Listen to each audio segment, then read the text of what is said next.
I want to direct our attention to the book of Numbers, chapter 14.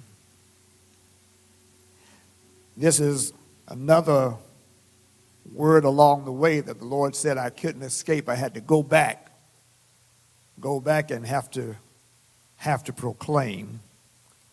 Numbers chapter 14, beginning with verse 1, reading from the New Living Translation of the Scriptures. The word of the Lord is as follows. Then the whole community began weeping aloud, and they cried all night. Their voices rose in a great chorus of protest against Moses and Aaron. If only we had died in Egypt, or even here in the wilderness, they complained. Why is the Lord taking us to this country only to have us die in battle? Our wives and our little ones will be carried off as plunder. Wouldn't it be better for us to return to Egypt? Then they plotted among themselves. Let's choose a new leader and go back to Egypt. Then Moses and Aaron fell face down on the ground before the whole community of Israel. Two of the men who had explored the land, Joshua son of Nun and Caleb son of Jephunneh, tore their clothing. They said to all the people of Israel, the land we traveled through and explored is a wonderful land, and if the Lord is pleased with us, he will bring us safely into that land and give it to us. It is a rich land flowing with milk and honey. Do not rebel against the Lord, and don't be afraid of the people of the land. They are only helpless prey to us. They have no protection, but the Lord is with us. Don't be afraid of them. But the whole community began to talk about stoning Joshua and Caleb. Then the glorious presence of the Lord appeared to all the Israelites at the tabernacle. The Lord said to Moses, "How long will these people treat me with contempt? Will they never believe me, even after all the miraculous signs I have done among them? I will disown them and destroy them with a plague. Then I will make you into a nation greater and mightier than they are." But Moses objected. "What will the Egyptians think when they hear about it?" he asked the Lord. "They know full well the power you displayed in rescuing your people from Egypt. Now, if you slaughter all these people with a single blow, the nations that have heard of your fame will say, 'The Lord was not able to bring them into the land he swore to give them, so he killed them in the wilderness.' Please, Lord, prove that your power is as great as you have claimed. For you said the Lord is slow to anger and filled with unfailing love, forgiving every kind of sin and rebellion. But he does not excuse the guilty. He lays the sins of the parents upon their children. The entire family is affected, even the children in the third and fourth generations. In keeping with your magnificent, unfailing love, please pardon the sins of this people just as you have forgiven them ever since they left Egypt." And the Lord said, "I will pardon them as you have requested, but as surely as I live, and as surely as the earth is filled with the Lord's glory, not one of these people will ever enter that land. They have all seen my glorious presence and the miraculous signs I performed both in Egypt and in the wilderness, but again and again they have tested me by refusing to listen to my voice. They will never even see the land I swore to give their ancestors. None of those who have treated me with contempt will ever see it. But my servant Caleb has a different attitude than the others have.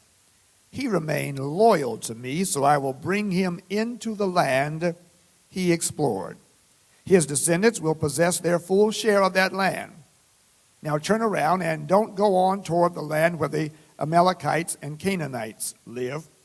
Tomorrow you must set out for the wilderness in the direction of the Red Sea." Then the Lord said to Moses and Aaron, "How long must I put up with this wicked community and its complaints about me? Yes, I've heard the complaints the Israelites are making against me. Now tell them this: as surely as I live, declares the Lord, I will do to you the very things I heard you say. You will all drop dead in the wilderness. Because you complained against me, every one of you who is 20 years old or older and was included in the registration will die. You will not enter and occupy the land I swore to give you. The only exceptions will be Caleb, son of Jephunneh, and Joshua, son of Nun. You said your children would be carried off as plunder? Well, I will bring them safely into the land, and they will enjoy what you have despised. But as for you, you will drop dead in the wilderness, and your children will be like shepherds, wandering in the wilderness for 40 years. In this way, they will pay for your faithlessness until the last of you lies dead in the wilderness. Of the 12 who had explored the land, only Joshua and Caleb remained alive.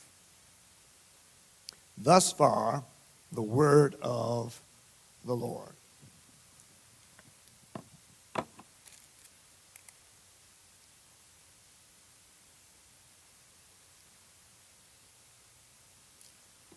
Of the 12 who had explored the land, only Joshua and Caleb remained alive. I want to preach today from the subject, delayed but honored. Delayed but honored.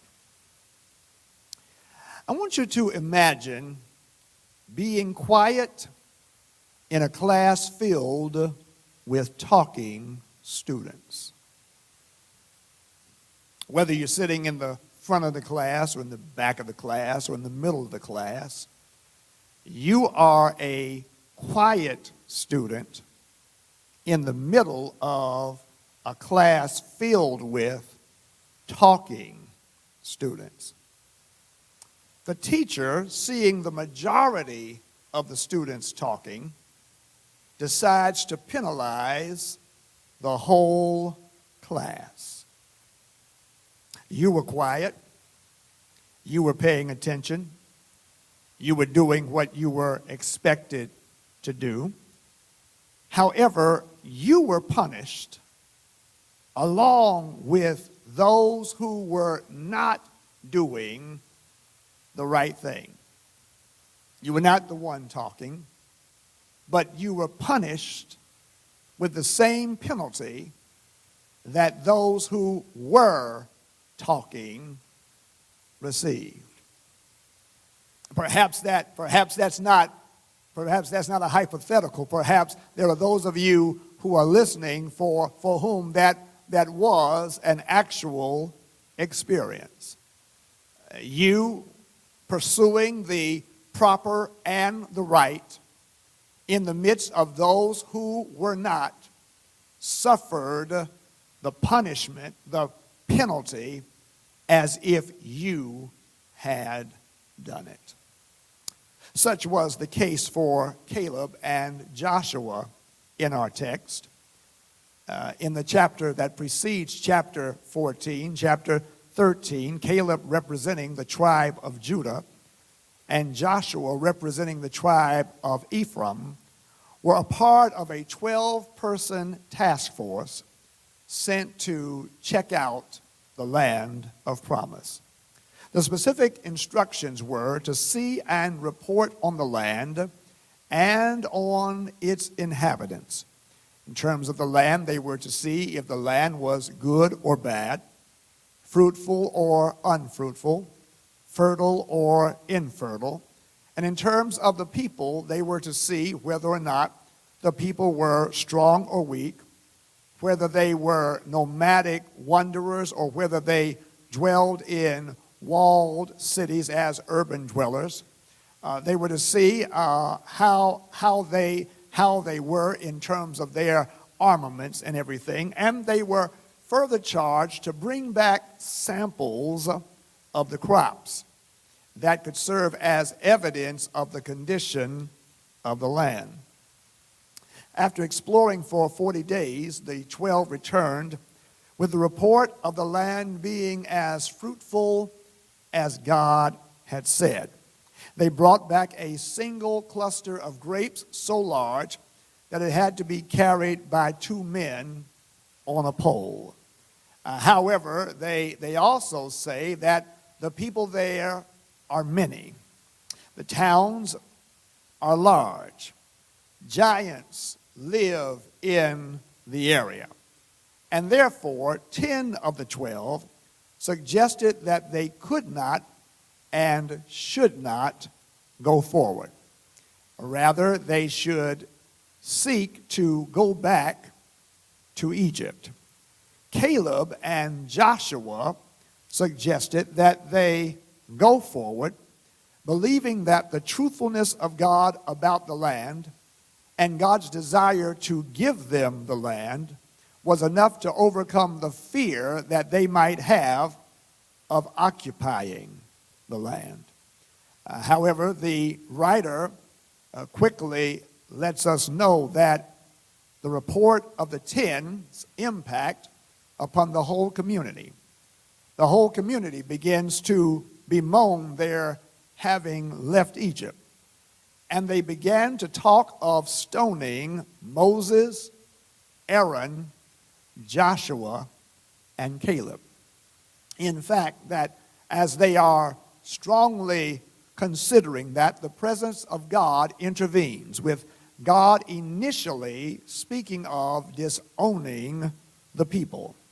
God speaks of destroying them and starting all over with Moses. God pulls the Noah page, if you will. I will get rid of everybody and just start all over with Moses. Moses, however, intercedes on behalf of the people, really on behalf of the integrity of God among the nations. And God relents, agreeing to pardon them. He will forgive them. However, they will spend 40 years of wandering in the wilderness. Further, all who were 20 years old and older, included in the census, these being particularly men, would die in the wilderness, with the exception of Caleb and Joshua. Caleb and Joshua were faithful. They believed. They supported. They followed. However, the collective unbelief of the rest was greater than them. And as a result, God punishes everybody with a 40-year delay of reaching the land of promise.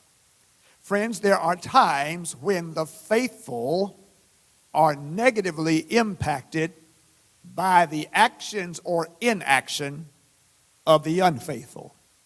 There are instances when those who catch it are limited by those who don't catch it. There are occasions where the virtuous suffer along with the venal. And what are we to make of this? What do you make of being limited, held back, or even punished due to the faithlessness, rejection, or rebellion of other people? You can handle taking a whipping for your own stuff. But what happens when you've done nothing wrong, when you've done everything right, and you suffer the penalty of those who have done wrong in your midst. What do you make? What do you make of that? Somebody had to deal with that question when little brother or little sister or big brother or big sister did something and you didn't do it, but you both got the whipping. You both got the punishment. And sometimes parents who go to parent school where they learn to say all these things at the same time, your parent may have said, this one is for not for what you did, it's for what you gonna do next. You know how parents put that out. What do you make? What do you make of this? Now, what do the faithful make of being negatively impacted by the unfaithful? Well, this text causes us to see a couple things. The first is that God recognizes individual faithfulness. God recognizes individual faithfulness. Throughout the passage, God is intent on acknowledging Caleb and Joshua's fidelity. In verse 24 and verse 30, God says these things, but my servant Caleb has a different attitude than the others have. He has remained loyal to me, so I will bring him into the land he explored, and his descendants will possess their full share of the land. And in verse 30, God says, you will not enter and occupy the land I swore to give you. The only exceptions will be Caleb, son of Jephunneh, and Joshua, son of Nun. God saw and acknowledged the uniqueness of Caleb and Joshua in the midst of the people. They possessed, what God says, a different spirit.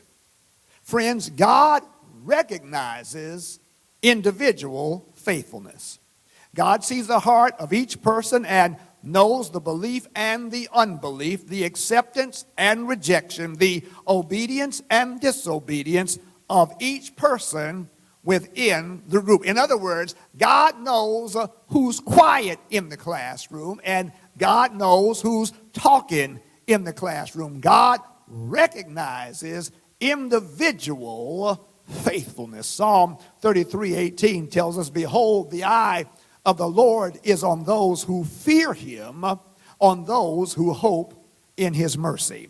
Psalm 34:15, the eyes of the Lord are on the righteous. Proverbs 15:3, the eyes of the Lord are in every place, keeping watch on the evil and the good.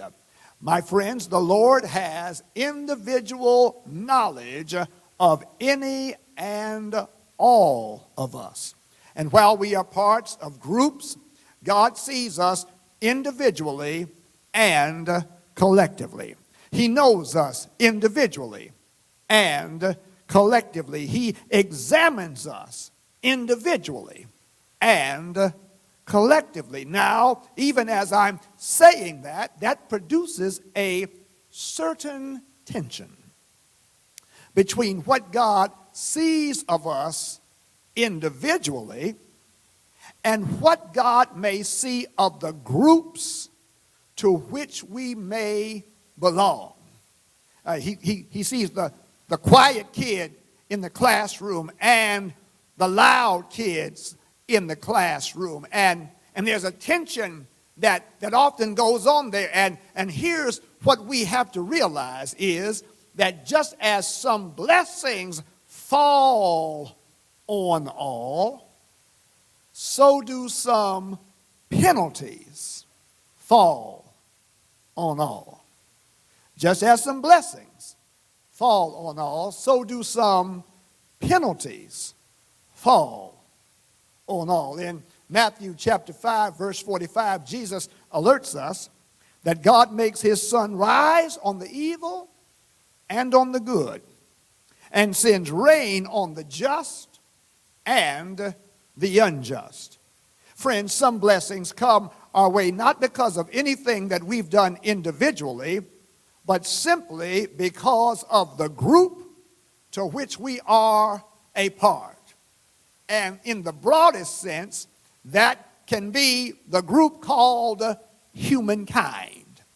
It can be the group called your family. It can be the group called your work team. It can be the group called the congregation. Some blessings come our way not because of anything we've done individually, but simply because of the group to which we are a part. You do recognize that a championship ring is given to people who never played one game, did not hit the floor, did not hit the court, did not touch the field one time. But they got a ring simply because they were a part of the organization. And many of us can attest to enjoying the blessing from being simply proximal to other people. And as God caused their cup to run over, we were privileged to get some drops from the saucer. Some opportunities happen simply because we're connected. We've done nothing to make the connection. We just benefit by the connection. We made no investment. We offered no sacrifice. We just happened to be connected. We joined at the right time. Brothers and sisters, I was really struck by the fact that in the 2021 NBA Championship Series, Torrey Craig was the only player guaranteed to win a ring before one game was played. He was the only player on the Suns or Bucks team who was guaranteed to win a ring regardless of who won.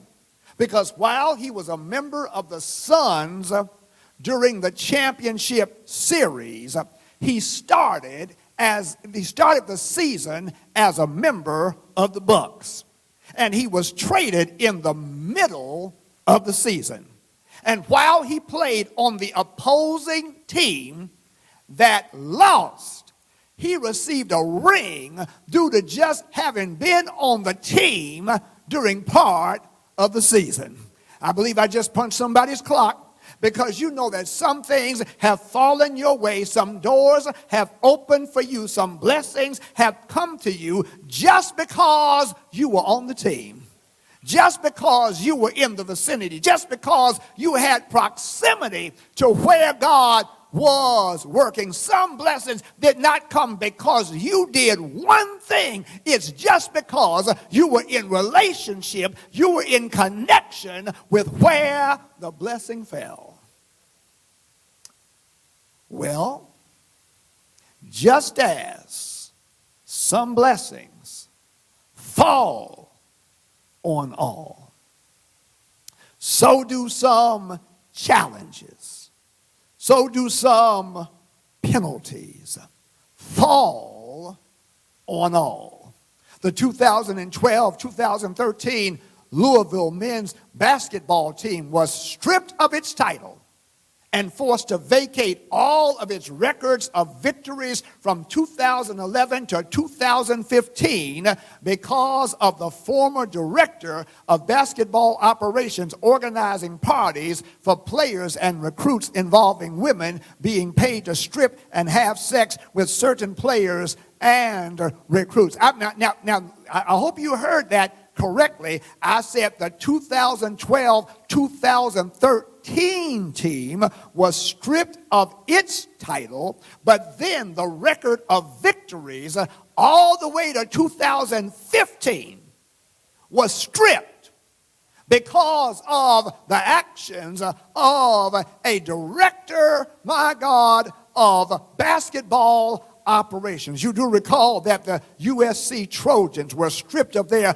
2004 national title due to Reggie Bush receiving improper benefits during his time at USC. And they were then docked 30 scholarships over the following 3 years. I'm just trying to let you know, well, the victories of both teams were hard fought and won by players who followed the rules, they suffered the penalties due to the negative actions of somebody on the team. Because, friends, some penalties, some delays, some missed opportunities fall on everybody. You do remember in Joshua chapter 8, because Achan took some stuff in his own stuff that he should have left alone, all of Israel lost the battle. And while Caleb and Joshua are recognized for their individual faith, their individual faithfulness, their individual obedience, they are a part of a people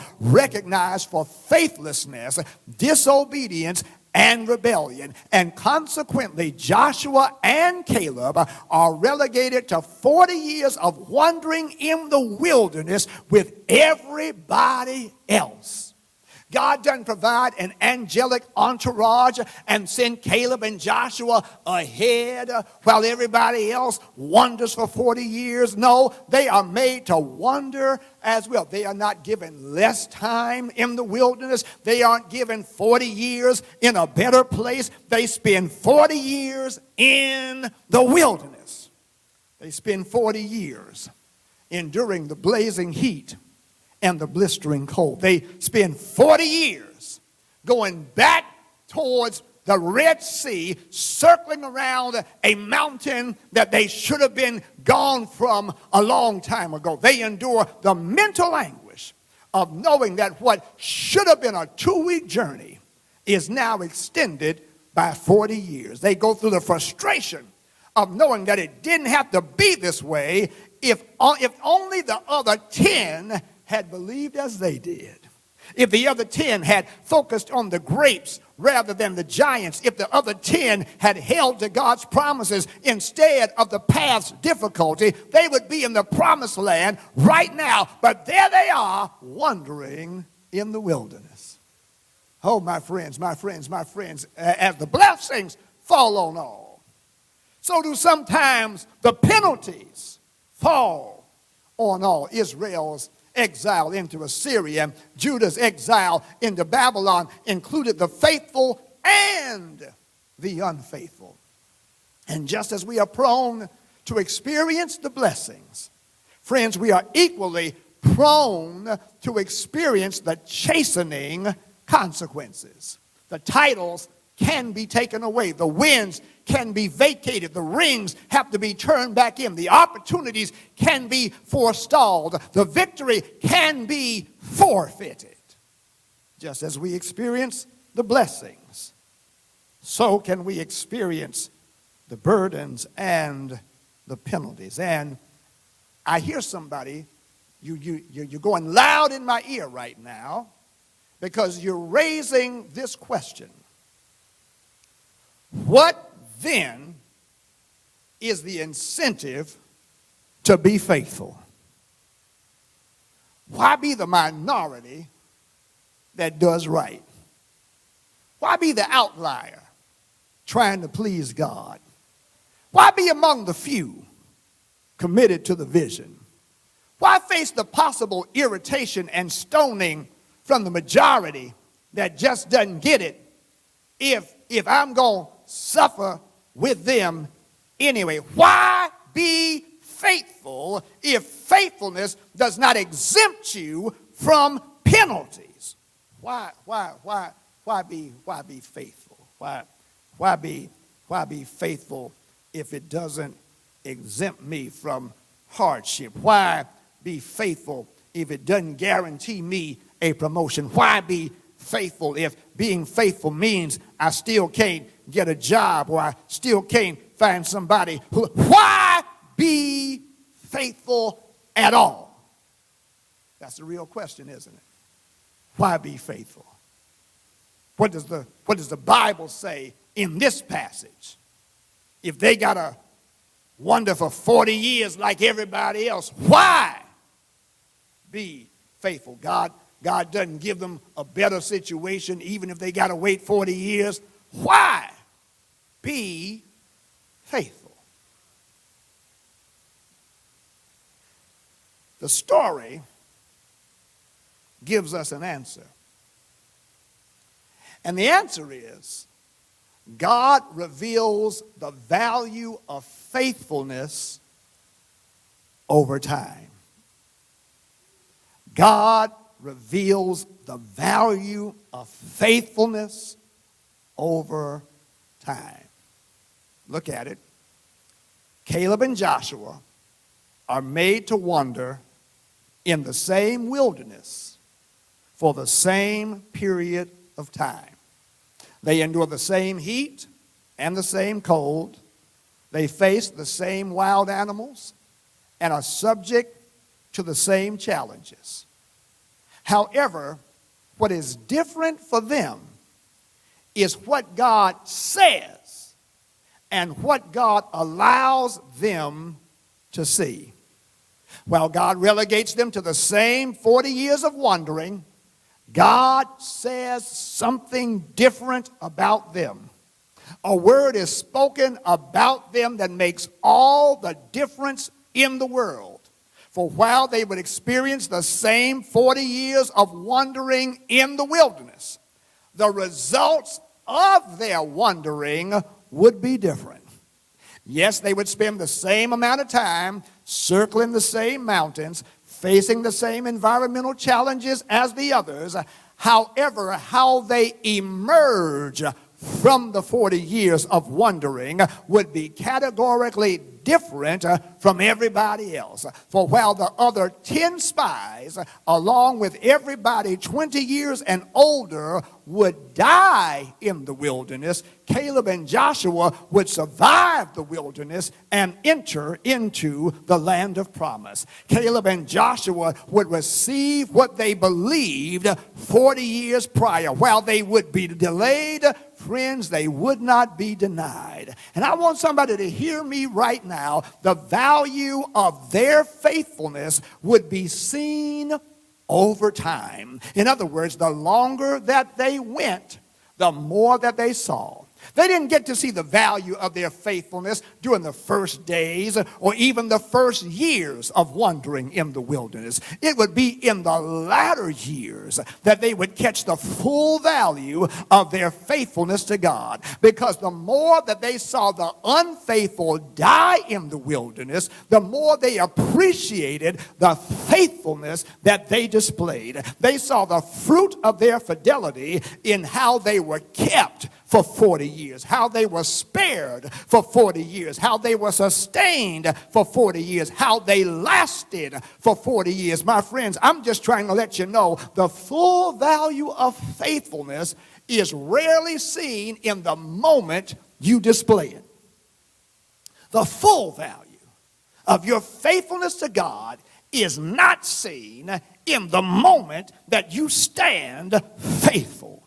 The full value is seen in the time that follows your act of faithfulness. It's in what God does with the faithfulness that you've displayed. It's how God shows himself strong on your behalf. Because here it is, the God who recognizes your faithfulness is the God who rewards the faithfulness that he recognizes. And his rewards are often tied to moments beyond the initial act. For Caleb and Joshua, it would be over 40 years from their initial stance of faithfulness. Joshua would survive to be the successor of Moses in leading the people to possess the land of promise. Joshua would lead them across the Jordan River and through the walls of Jericho. It would be 5 years after the 40 years of wandering that an 85-year-old Caleb would declare in Joshua 14, "Now as you can see, the Lord has kept me alive and well as he promised. For all these 45 years since Moses made this promise, even while Israel wandered in the wilderness." He says, today I'm 85 years old, and I'm as strong now as I was when Moses sent me on that journey. And I can still travel and fight as well as I could then. So give me the hill country that the Lord promised me. You will remember that as scouts, we found the descendants of Anak living there in great walled towns. But if the Lord is with me, I will drive them out of the land, just as the Lord said. And the Bible says, so Joshua blessed Caleb, son of Jephunneh, and gave Hebron to him as his portion of the land. Hebron still belongs to the descendants of Caleb, my God, because he wholeheartedly followed the Lord, the God of Israel. Friends, the full value of faithfulness is seldom seen in the moment. It is seen over time. And I know for somebody, you've been saying, well, when am I going to see it? You're seeing it even right now. Is the Lord keeping you? Is the Lord sustaining you? Is the Lord still providing for you? Is the Lord still making ways for you? You are seeing the value of your faithfulness over time. Look at the Hebrew boys' faithfulness. The value wasn't seen in the immediate moment. The value wasn't seen the moment that they said, we will not bow. No, the value was not seen then. My God, the value was seen over time. It was seen after they had been tied up, after they had been thrown into the furnace. It was seen when they were in the furnace. It was seen in their coming out of the furnace. It was seen in their promotion after the furnace. Daniel, the result of Daniel's faithfulness, the full value was not seen when Daniel was found praying unto the Lord. No. It was seen over time. It was seen in the time of his arrest, of his being placed in the lion's den, of God sending an angel to shut the lion's mouth, of Darius bringing him out of the lion's den, and of his being elevated after coming out. And since we're in the Advent season, look at the faithfulness of Elizabeth and Zechariah, that pace-setting couple. My God, it was seen in the time of delay. It's seen in Zechariah being found where he's supposed to be, serving in the temple as it was his time, and the angel Gabriel letting him know that he and Elizabeth had found favor with God. And though they were delayed, it was not a denial, because there would be the conception and there would be the birth of John the Baptist, the forerunner of Jesus. I'm just trying to let somebody know that the full value of faithfulness is seen over time. It's seen in the Lord keeping you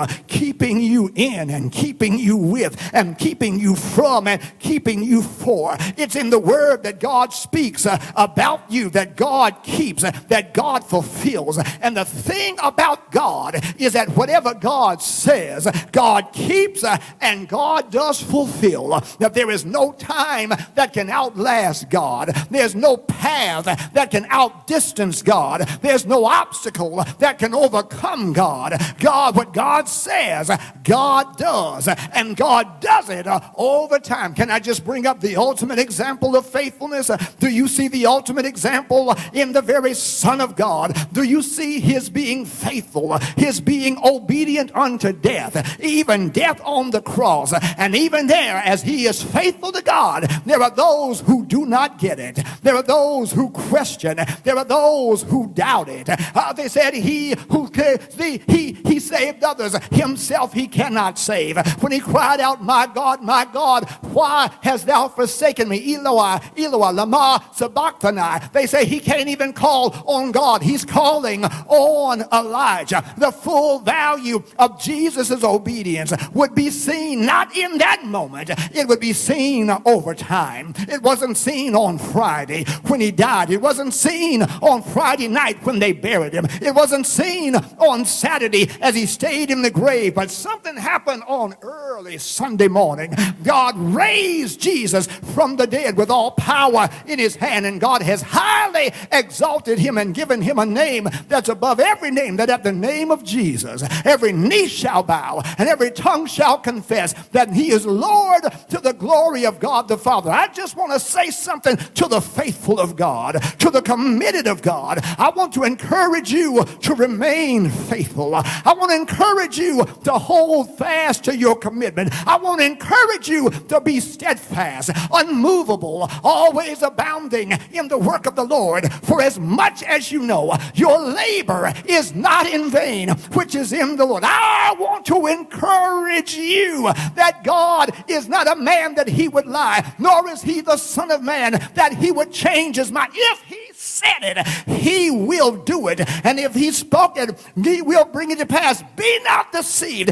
God is not mocked. Whatever somebody sows, that shall you also reap. And so do not be weary in well-doing. I just want to encourage you. Even the youth shall faint and be weary, and the young men shall utterly fall. But they that wait on the Lord shall renew their strength. They'll mount up on wings as eagles. They'll run and not get weary. They'll walk and not faint. I dare you to encourage somebody in the chat line and just say, stay faithful. I'll encourage somebody in the chat line and say, stay committed. Encourage somebody in the chat line and say, hang in there, because he may not come when you want him, but when he comes, he will come right on time.